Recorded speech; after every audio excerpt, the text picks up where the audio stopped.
India उठा एक बहुत बड़े दुहक के साथ। रतन टाटा, जिनका नाम था ईमानदारी और दूरदर्शिता का प्रतीक, अब नहीं रहे। ये खबर जंगल में आग की तरह फैल गई और पूरा देश गम में डूब गया। 86 साल की उम्र में उनका सफर खत्म हो गया। रतन टाटा सिर्फ एक बिजनेसमैन नहीं थे, वो एक लीडर थे, एक फिलैंथ्रोपिस्ट थे और लाखों लोगों के लिए इंस्पिरेशन थे। उनकी जिंदगी ये दिखाती है कि मेहनत, विनम्रता और दुनिया को बेहतर बनाने की सोच कितनी ताकतवर हो सकती है। मुंबई की बिजी सड़कों से लेकर उन दूर दराज के गांवों तक जहां उन्होंने लोगों की मदद की, सबकी यही राय थी, एक सच्चा हीरो चला गया। दुनिया भर से उन्हें श्रद्धांजलि मिली। आज वो हमारे बीच नहीं है, लेकिन उनकी कहानी एक उम्मीद की किरण की तरह है। उनकी विरासत हमेशा इंडिया और दुनिया के दिलों में रहेगी। रतन टाटा का सफर कमाल के बदलाव का सफर था। उन्हें विरासत में एक लेगेसी मिला था, लेकिन उन्होंने उसे एक ग्लोबल पावर हाउस बना दिया। उनकी लीडरशिप में टाटा ग्रुप आगे बढ़ा, नए आइडियाज अपनाए और दुनिया भर में फैल गया। टाटा स्टील से लेकर टाटा नानो तक उनकी सोच की कोई सीमा नहीं थी। उन्होंने बड़े सपने देखने की हिम्मत की और ऐसा करके उन्होंने इंडियन इंडस्ट्री को दुनिया के सामने ला खड़ा किया। वो समझते थे कि असली कामयाबी सिर्फ प्रॉफिट में नहीं है, बल्कि उससे समाज पर क्या असर पड़ता है उसमें है। उनका बिजनेस एक्यूमेन उतना ही जबरदस्त था जितनी उनकी एथिकल प्रैक्टिसेस और सोशल रिस्पॉन्सिबिलिटी के लिए उनकी कमिटमेंट। टाटा ग्रुप के हेड के तौर पर उनका समय लीडरशिप का एक मास्टर क्लास था। ये दिखाता है कि वो मुश्किल चैलेंजेस का सामना कैसे करते थे और उनसे और मजबूत बनकर कैसे उभरते थे। वो एक ऐसी विरासत छोड़ गए हैं जो आने वाली कई पीढ़ियों के बिजनेस लीडर्स को इंस्पायर करेगी।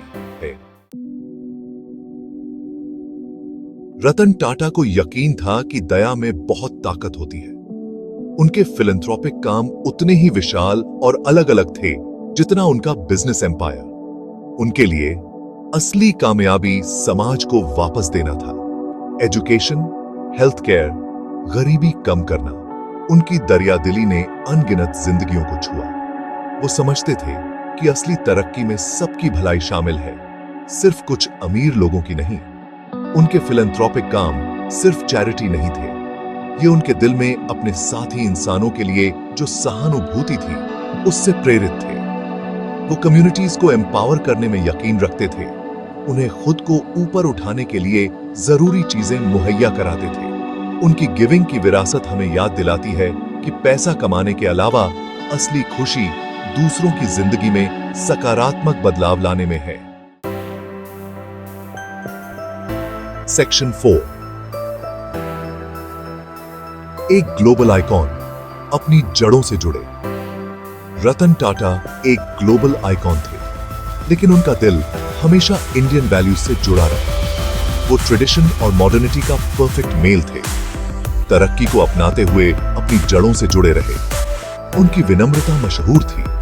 इतनी बड़ी कामयाबी के बावजूद वो जमीन से जुड़े रहे, सबके साथ इज्जत और प्यार से पेश आते थे।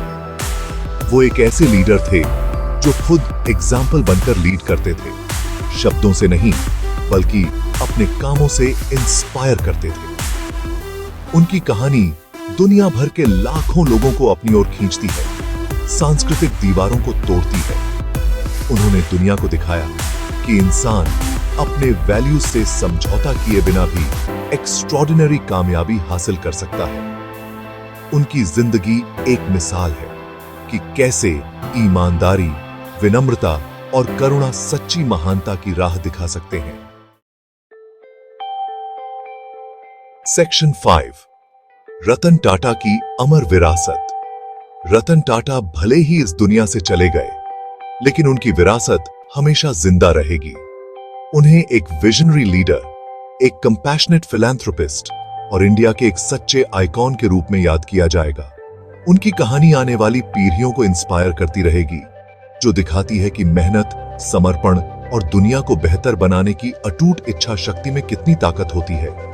उनका नाम हमेशा ईमानदारी, विनम्रता और इंसानी भावना की ताकत में अटूट विश्वास का प्रतीक रहेगा। उनके जाने से जो खालीपन पैदा हुआ है उसे भरना मुश्किल होगा, लेकिन उनकी आत्मा हमारा मार्गदर्शन करती रहेगी। उनकी जिंदगी लीडरशिप, कंपैशन और एक्सीलेंस की खोज का एक मास्टर क्लास थी।